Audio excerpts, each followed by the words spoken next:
हमारे चैनल मैथिली गीत सागर को लाल बटन दबाकर सब्सक्राइब करें और घंटी का निशान जरूर दबाएं ताकि आपको नोटिफिकेशंस मिलती रहे। जय मिथिला।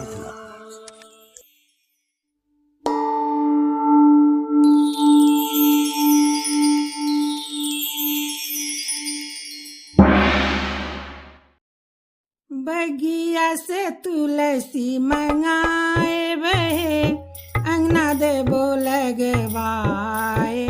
तुलसी के बीच नाराय, हे दुख हरथिन हमार।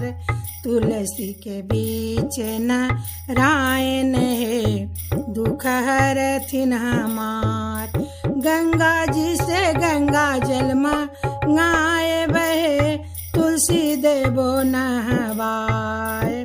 तुलसी के बीच नारायण, हे दुख हरथिन हमार। तुलसी के बीच नारायण, हे दुख हरथिन हमार।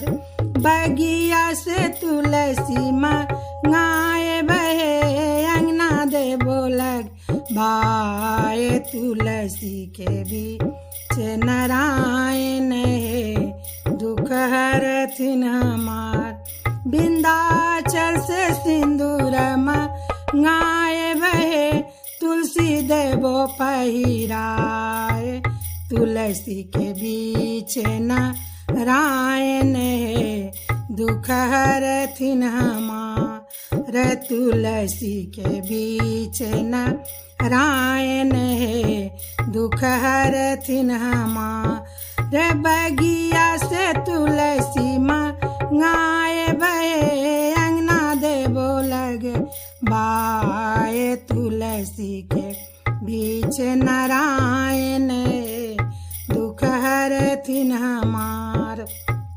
देवघर से चूड़िया मंगाए बहे, तुलसी देबो पहिराए। तुलसी के बीच नारायण, हे दुख हरथिन हमार।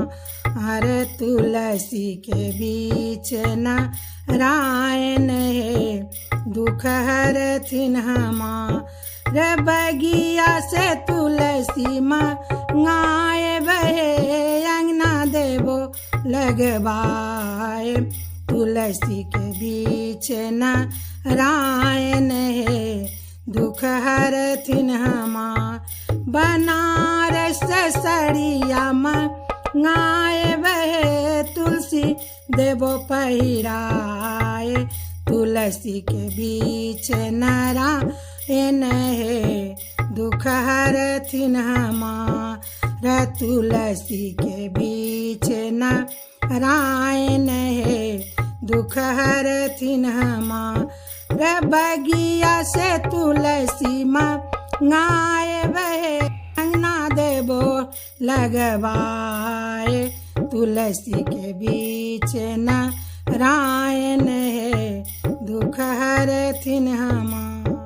तुलसी के बीच नारायण, हे दुख हरथिन हमार।